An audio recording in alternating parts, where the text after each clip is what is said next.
Bom, eu sou filósofo, tá? Eu vou tentar improvisar aqui alguma coisa relacionada ao que eu estudei no meu doutorado, que eu estudei na Alemanha, que foi justamente sobre os fundamentos da consciência. Então, tem toda uma parte sobre neurobiologia dos sistemas sensoriais, que são a base de estados conscientes, entre eles a audição, tá? E dentro da filosofia, né, filosofia e música é uma relação muito antiga, né, que surge lá com os antigos gregos, né, e ao longo dos séculos vários filósofos, né, se voltaram para questões relacionadas à natureza da música, né, Descartes, Platão, né, todos esses filósofos, né, inclusive tocaram, eram instrumentistas, né, eles tocaram música, né, eles tocavam instrumento, né, ao longo da filosofia, inclusive alguns cientistas também são músicos, né. Isso talvez seja evidência de que o domínio, né, a habilidade musical permite que você atue em diversas áreas, né, que é basicamente o vídeo que o Arthur queria passar. Eu não deixei porque eu vou passar esse vídeo, né. Deixa eu amarrar então aqui a minha pode deixar, segura o slide quando eu pedir para você passar o slide, você passa, porque os slides que eu preparei mais lá para frente são basicamente sobre neurociência, né, sobre neuroimagens em cérebros de músicos e não músicos, mostrando exatamente a diferença entre músicos e não músicos, e quais as áreas, né, que estão ativas e não estão ativas. Mas antes, deixa eu fazer uma preparação. A música, né? Somos animais musicais. Isso a música parece ser algo universal, né, na nossa espécie. Praticamente todas as culturas estudadas e datadas que nós conhecemos tinha expressão musical, além de matemática, forma de religião e outras coisas, né? Bom, isso aqui que eu coloquei para vocês, né, é considerado o primeiro instrumento, né, produzido pela nossa espécie, né? Esse é um artefato encontrado na Alemanha, lá na Baviera, numa caverna, e foi datado do período Paleolítico Superior.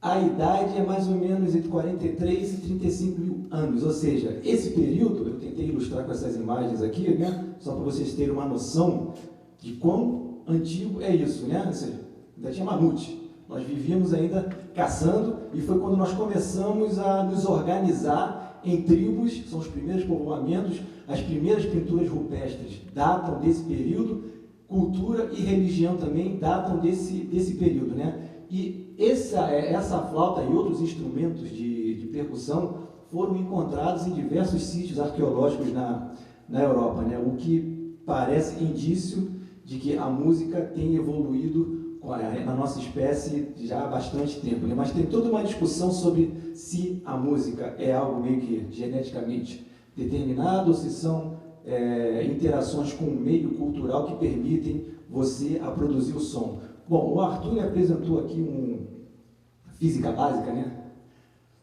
do som, né? Os filósofos, ao longo do tempo, sempre tentaram entender a natureza do som e da música, como eu falei para vocês, né?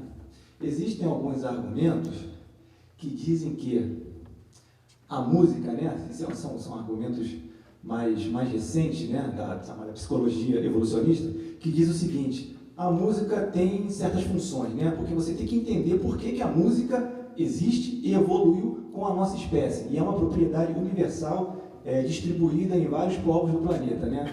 Bom, parece que a música tem algumas vantagens evolutivas, né, mantém os grupos coesos, né? Produz um pouco de, vamos dizer assim, organização, oxitocina, as pessoas ficam alegres quando você começa a bater alguma coisa, as pessoas vêm. A gente vê isso na rua, né? A gente vê alguém tocando na rua, geralmente a gente presta atenção, começa a bater o pé, né? Parece que tem um ritmo presente em nós, tá?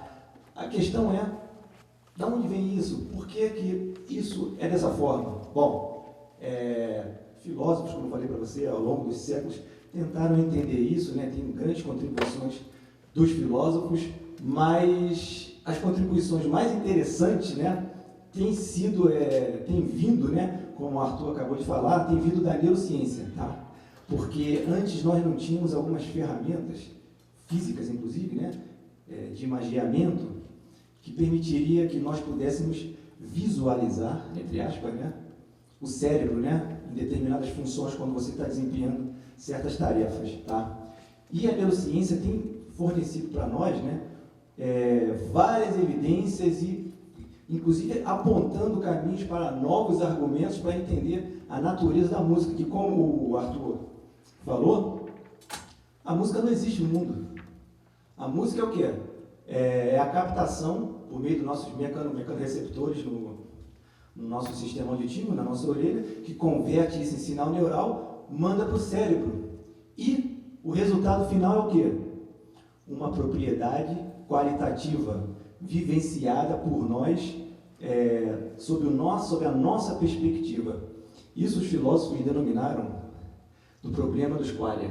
Tá? Isso na filosofia, ou na filosofia da mente, e a minha tese de doutorado foi justamente sobre a natureza dos qualia, o que vem a ser os qualia. São propriedades qualitativas presentes em praticamente todas as experiências conscientes, experiências visuais, olfativas, gustativas e auditivas. Tá? Quando a gente vivencia alguma coisa, experiencia, isso vem pelos nossos sensores, pelo nosso sistema sensorial, e a física, esse aqui é uma coisa muito legal, a física do som, ou a neurofisiologia, já é muito bem entendida. A gente já entende, o Arthur traçou aqui, esboçou de modo básico, né, como que funciona esse processo. Mas ainda não sabemos de fato, né, esse aqui é o grande problema, chamado problema da consciência, né, como que esse estímulo físico-químico, eu não gosto de usar a palavra informação, como esse estímulo físico-químico detectado no meio ambiente, tá? Ele é transduzido pelo processo que o Arthur acabou de mostrar e é entregue, produzido, gerado para nós quem? Fica a pergunta no ar, mas é vivenciado por nós de uma forma única, exclusiva e específica. O modo como eu ouço, por exemplo, a Nona Sinfonia de Beethoven, ou como eu ouço, por exemplo, a Raul Seixas, é específico a mim, tá? A primeira vez que eu tive contato com essas músicas, né, foi num determinado ambiente, numa determinada situação, que geraram um registro na minha memória, que é único e exclusivo. Esse é que é o ponto. São propriedades físicas, né? Ondas eletromagnéticas que batem nos meus sensores, né? Mecanorreceptores que eles vibram e produzem potenciais de ação, encaminha isso tudo lá para o nosso cérebro, é distribuído em diversas redes, é processado, há uma integração, assim como a visão, a música não está aí fora, a música é entendida pelo nosso cérebro e montada, então a gente está desvendando ainda algumas coisas, mas essa física básica, essa neurofisiologia, já é bem entendida, né? Mas o grande problema ainda que permanece para nós, e os filósofos já vêm investigando isso já há bastante tempo, é como, usando inclusive uma analogia de um filósofo muito famoso que é o Colin McGinn, como a água se transforma em vinho. Tá? Como que esse estímulo físico se converte em propriedades qualitativas que são vivenciadas por organismos homo sapiens, né, humanos, que são musicais. De onde vêm essas propriedades? Bom, tem alguns argumentos aí. Alguns dizem que os qualia, né, essas propriedades qualitativas, qualia é o plural de quali, do latim qualidade, certo? Essas propriedades, alguns filósofos dizem, né, são reais, são chamados platônicos, né, ou realistas platônicos, né? Essas propriedades são de fato reais e cada propriedade ou cada experiência consciente que nós temos tem uma essência única e exclusiva. Bom, essa é uma abordagem. Tem uma outra abordagem, que é a abordagem que eu costumo adotar, que utiliza muito do conhecimento neurocientífico contemporâneo, que chama-se a abordagem de que qualias são propriedades emergentes do processamento neural desses estímulos, tá? Que são processados de diversas maneiras pelo nosso cérebro. A gente está engateando agora nisso em virtude dessas novas ferramentas que o Arthur mostrou para a gente, tá? Bom, eu acredito que talvez esse século a gente consiga dar não uma resposta definitiva, mas um encaminhamento para tentar solucionar esse problema, né? Que é como, de fato, isso que é físico, ou como os filósofos da ciência dizem, objetivo, tá? Se transforma em algo subjetivo, tá? E por mais que eu explique para você a minha experiência, por exemplo, de ouvir a Nona de Beethoven ou tocar a Viva Sociedade Alternativa do Raul, você jamais vai captar, você jamais vai conseguir perceber ou vivenciar essas propriedades que estão relacionadas ao modo como eu vivencio essa música, seja uma experiência visual, gustativa, olfativa, etc. Isso, de certo modo, né, depende, de certo modo não, né, isso depende desses sistemas neurobiológicos que o Arthur apontou para a gente, e eu vou tentar entrar agora, né, pode passar o slide, em alguns estudos recentes. Isso é estudo da década de 2000 para cá, né? Porque a neurociência da música é muito recente, assim como a neurociência é uma ciência recente, tá? Inclusive, eu sou conhecido como crítico da neurociência, não sou crítico da neurociência, né, em virtude dos meus escritos, né? Muitos entendem equivocadamente como se eu fosse crítico da neurociência. Pelo contrário, eu sou pró-neurociência. Eu só acredito que o modo como alguns neurocientistas vêm trabalhando hoje em dia, né, compromete o empreendimento. Por exemplo, a identificação de correlatos neurais. Correlatos neurais são o quê? Você tem uma experiência consciente, ver alguma coisa ou ouvir alguma coisa. Os neurocientistas tiveram a grande ideia de usar essas máquinas de ressonância magnética e de emissão de pósitron e colocar os caras lá dentro para mapear quais são as áreas ativas. O que você está fazendo aqui é o quê? Identificar os correlatos neurais, ou seja, a base neurobiológica subjacente, né, dessa experiência. Só que tem alguns neurocientistas que dizem que isto aqui é, de fato, a tua experiência consciente de vivenciar esse squalia. Isso é extremamente complicado, controverso, e a discussão está aberta, tá? Eu participo de grupos de discussões sobre isso, né? Porque está implícito aqui uma tese que chama-se a tese localizacionista na neurociência, né?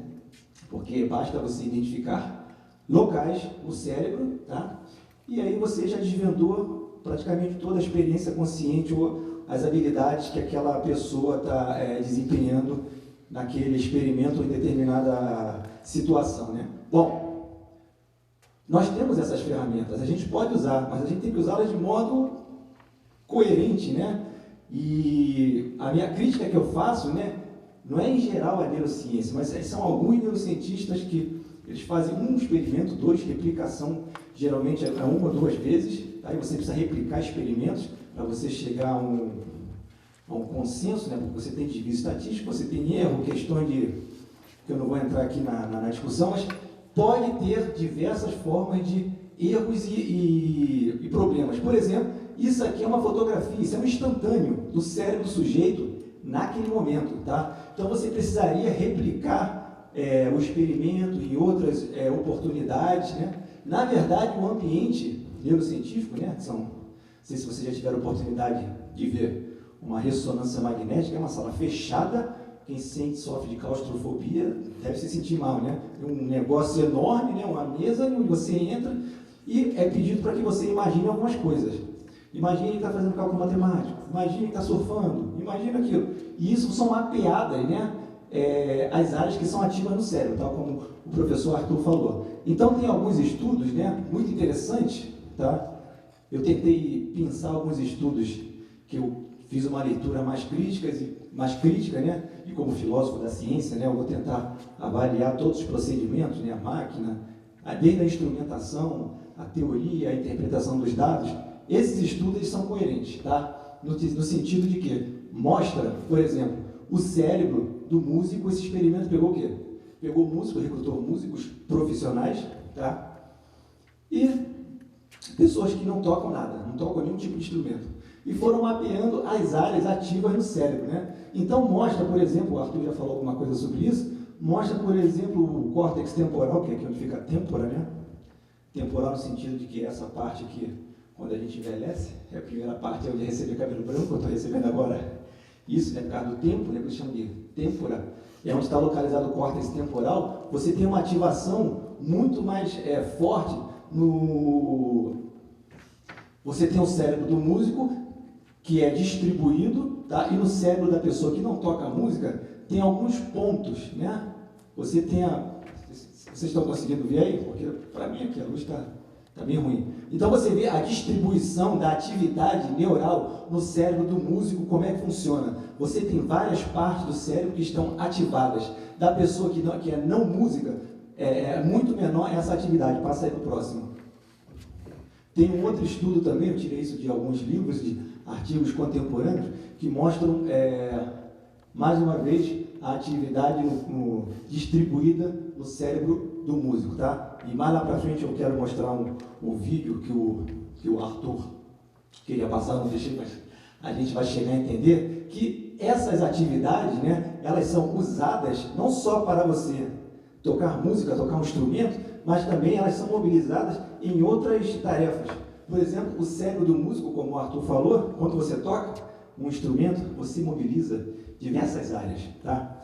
Córtex motor, área córtex visual, auditivo, área executora, são várias áreas no seu cérebro que acendem, né? Entre aspas, tá? E isso já gera, de certo modo, um caminho neural para outras atividades que você pode vir a fazer logo depois disso, tá? Porque aprender uma habilidade, seja nadar, andar de bicicleta, etc., significa treinar neurônios, tá?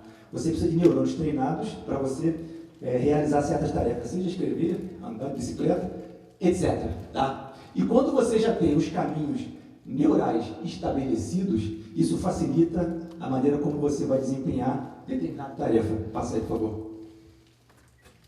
Esse estudo aqui, por exemplo, mostra uma pessoa cega de nascença, tá? Isso é para enfatizar, inclusive, a neuroplasticidade do cérebro. O que a gente percebe aqui? O cérebro o nosso cérebro está dividido em áreas neurofuncionais, tá?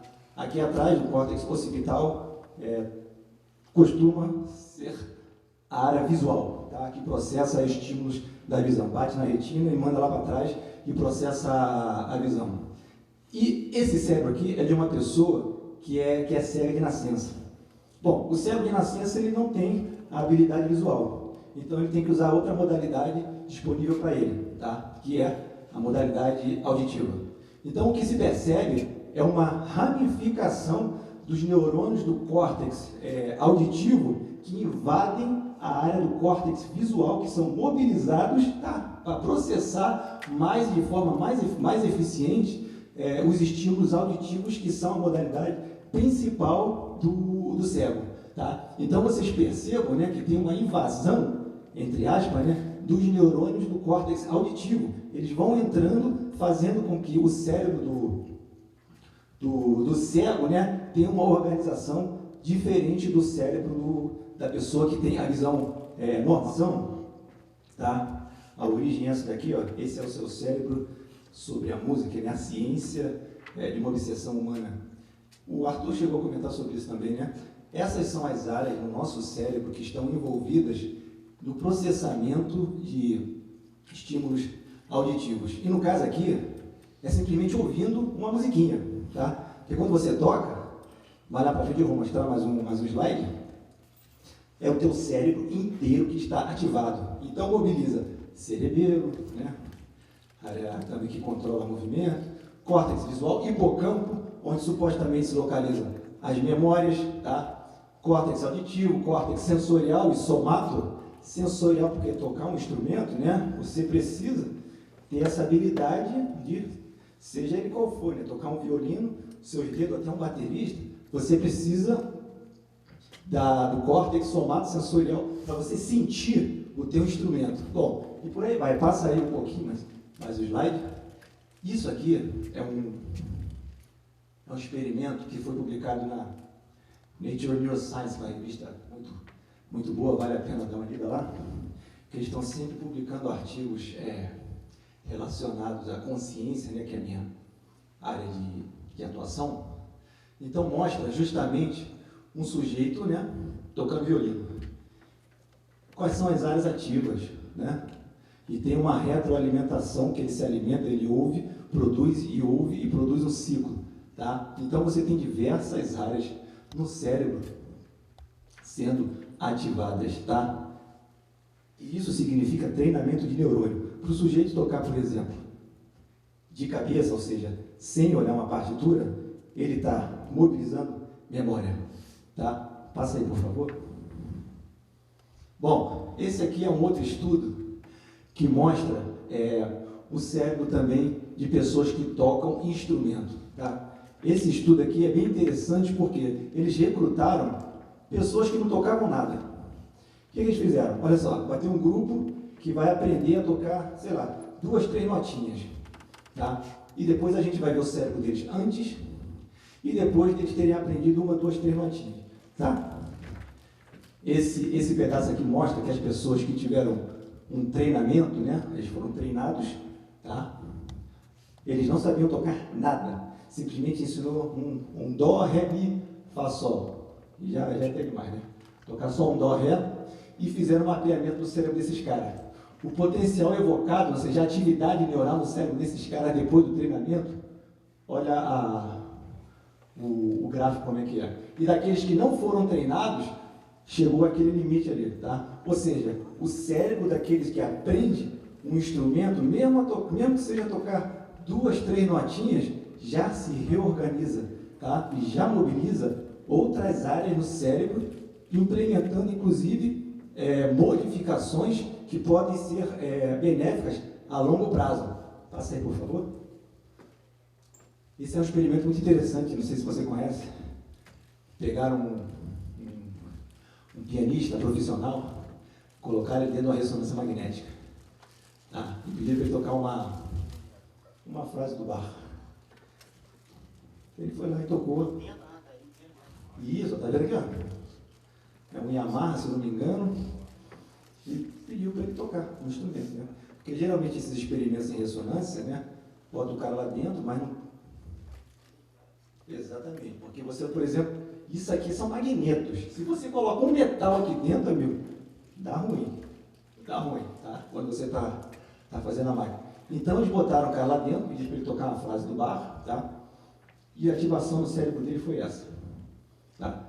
Isso é a ativação do córtex motor. Tem outros que eu não coloquei, né? Porque o estudo mostra a ativação de várias áreas no cérebro dele, ou seja, atividade distribuída, tá?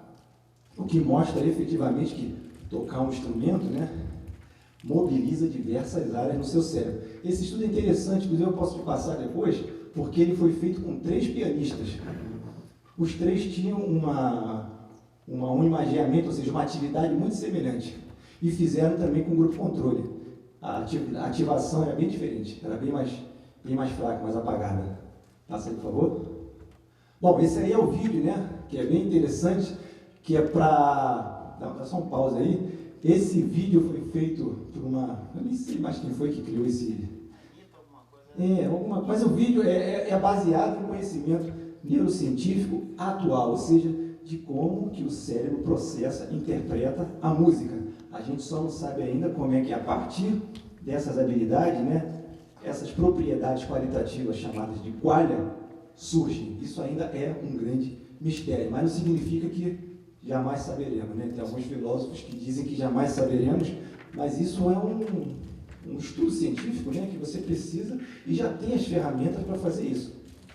Só um comentário que eu ia fazer, né? Quando você mostrou aqueles resultados daquele estudo comparando o cérebro de músico com um não músico, eu lembrei que eu até ia comentar também, eles mostram que uma pessoa que não é músico, o processamento de melodia é preferencialmente no hemisfério direito.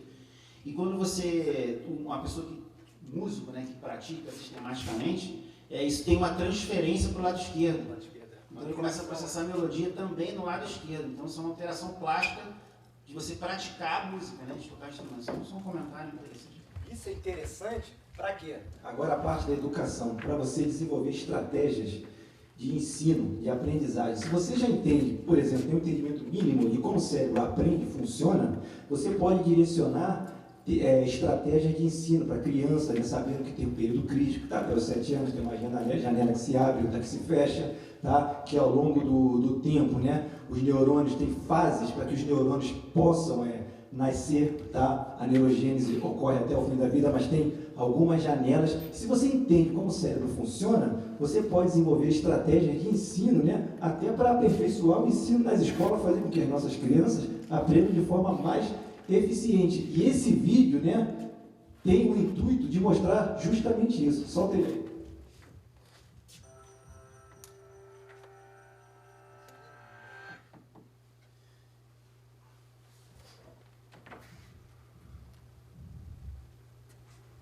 Não musicians pick up their instruments, there are fireworks going off all over the brain.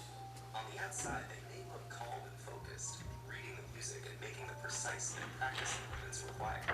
But inside their brains, there's a party going on. How do we know this? Well, in the last few decades, neuroscientists have made enormous breakthroughs in understanding how our brains work by monitoring them in real time with instruments like fMRI and PET scanners. When people are hooked up to these machines, tasks such as reading or doing math problems each have corresponding areas of the brain where activity can be observed. But when researchers got the participants to listen to music, they saw fireworks. Multiple areas of their brains were lighting up at once as they processed the sound, took it apart to understand elements like melody and rhythm, and then put it all back together into a unified musical experience. And our brains do all this work in the split second between when we first hear the music and when our foot starts to tap along. But when scientists turn from observing the brains of music listeners to those of musicians, the little backyard fireworks became a jubilee. It turns out that while listening to music engages the brain in some pretty interesting activities, playing music is the brain's equivalent of a full-body workout. The neuroscientists saw multiple areas of the brain light up, simultaneously processing different information in intricate, interrelated, and astonishingly fast sequences. But what is it about making music that sets the brain alight? The research is still fairly new, but neuroscientists have a pretty good idea. Playing a musical instrument engages practically every area of the brain at once, especially the visual, auditory, and motor cortices. And as with any other workout, disciplined, structured practice in playing music strengthens those brain functions, allowing us to apply that strength to other activities. The most obvious difference between listening to music and playing it is that the latter requires fine motor skills, which are controlled in both hemispheres of the brain. It also combines the linguistic and mathematical precision in which the left hemisphere is more involved, with the novel and creative content that the right excels in. For these reasons, playing music has been found to increase the volume and activity in the brain's corpus callosum, the bridge between the two hemispheres, allowing messages to get across the brain faster and through more diverse routes. This may allow musicians to solve problems more effectively and creatively in both academic and social settings. Because making music also involves crafting and understanding its emotional content and message, musicians often have higher levels of executive function, a category of interlinked tasks that includes planning, strategizing, and attention to detail, and requires simultaneous analysis of both cognitive and emotional aspects. This ability also has an impact on how our memory systems work. And indeed, musicians exhibit enhanced memory functions, creating, storing, and retrieving memories more quickly and efficiently. Studies have found that musicians appear to use their highly connected brains to give each memory multiple tags, such as a conceptual tag, an emotional tag, an audio tag, and a contextual tag, like a good internet search engine. So how do we know that all these benefits are unique to music, as opposed to, say, sports or painting? Or could it be that people who go into music were already smarter to begin with? Neuroscientists have explored these issues, but so far they have found that the artistic and aesthetic aspects of learning to play a musical instrument are different from any other activity studied, including other arts. And several randomized studies of participants who showed the same levels of cognitive function and neural processing at the start found that those who were exposed to a period of music learning showed enhancement in multiple brain areas compared to the others. This recent research about the mental benefits of playing music has advanced our understanding of mental function, revealing the inner rhythms and complex interplay that make up the amazing orchestra of our brain. Muito interessante, né? Mas o que quer dizer, vou fazer uma pergunta, o que quer dizer então mais áreas interligadas no nosso cérebro? Imaginem, por exemplo, você querer ir daqui para o Rio de Janeiro. Só tem uma via, né? Que é a BR-101. Se todo mundo resolve ir ao mesmo tempo para o Rio de Janeiro, vamos chegar lá em uma semana, né? Se você tem vias alternativas para chegar ao Rio, você vai chegar de forma muito mais rápida e vai resolver suas coisas de modo muito mais eficiente. Então é basicamente isso que a neurociência tem iluminado, jogado bastante luz nessa área, né? É isso que possibilita a habilidade de tocar instrumentos, seja qualquer instrumento, tá? Ele faz com que você desenvolva, né, redes neurais o caminho se distribua e isso ativa o teu cérebro inteiro, tá? Inclusive em toda uma discussão de se os correlatos neurais da consciência ou de qualquer estado consciente serão encontrados.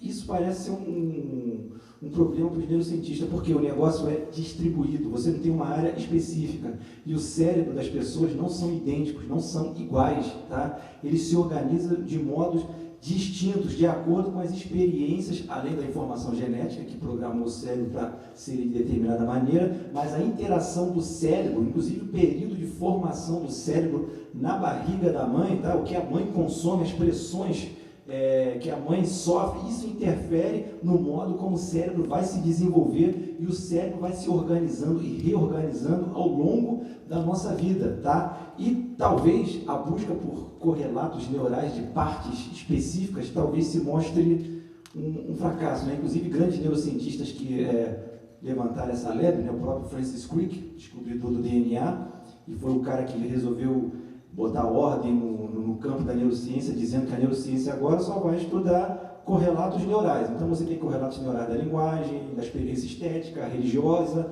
da visão, da audição, tá? Mas quando você para investigar isso, você pega para estudar, por exemplo, os correlatos neurais da música, né? Esses foram os livros, as referências que eu usei, tá? Você vê que são diversas áreas no cérebro distribuídas e que não tem um padrão entre os diversos cérebros, tá?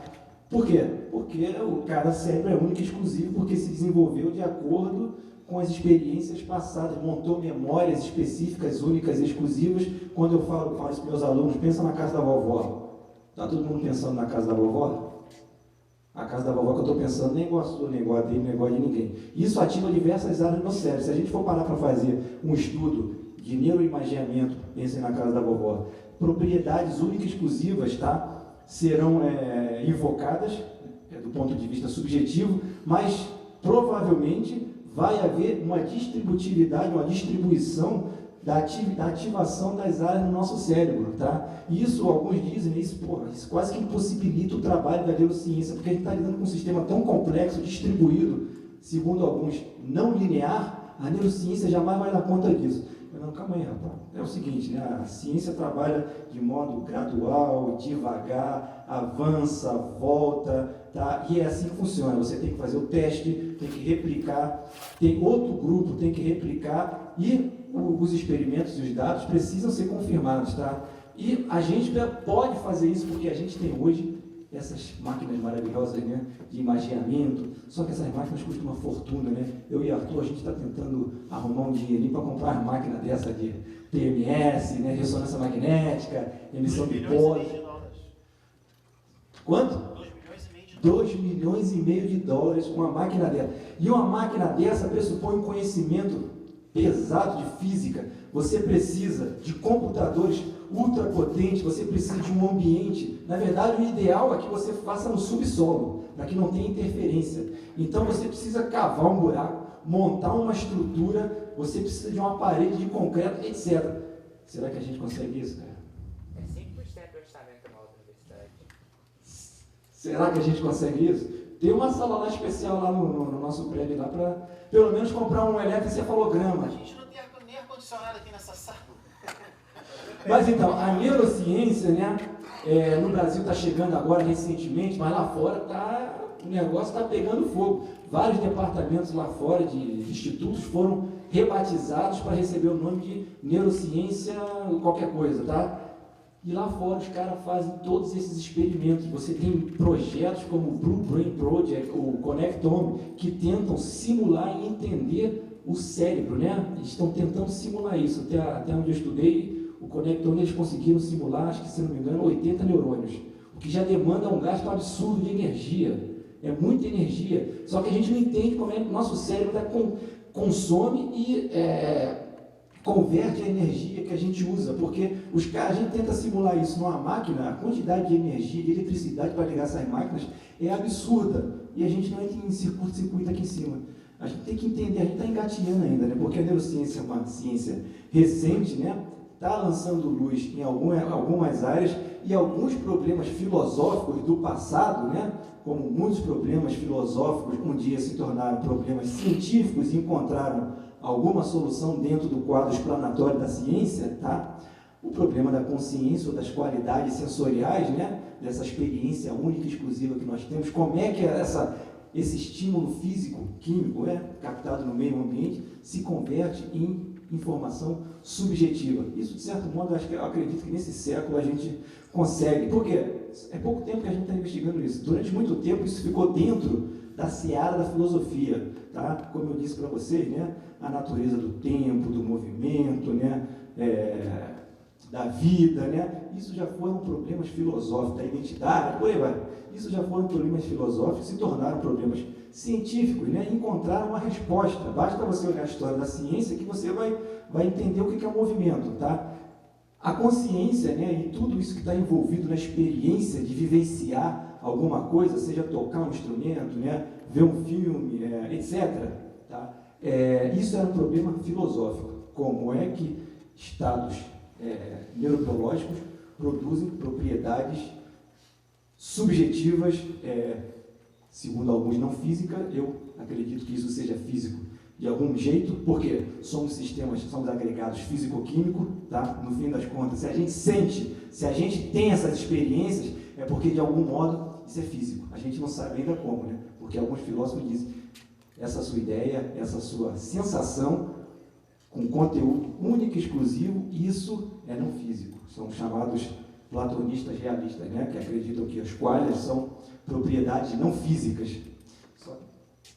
Isso é um problema, né?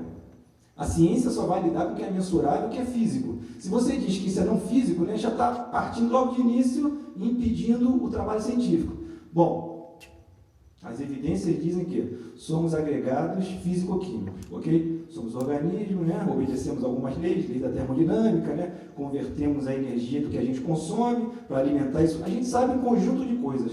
Não sabemos ainda como esse sistema físico-químico produz essas propriedades.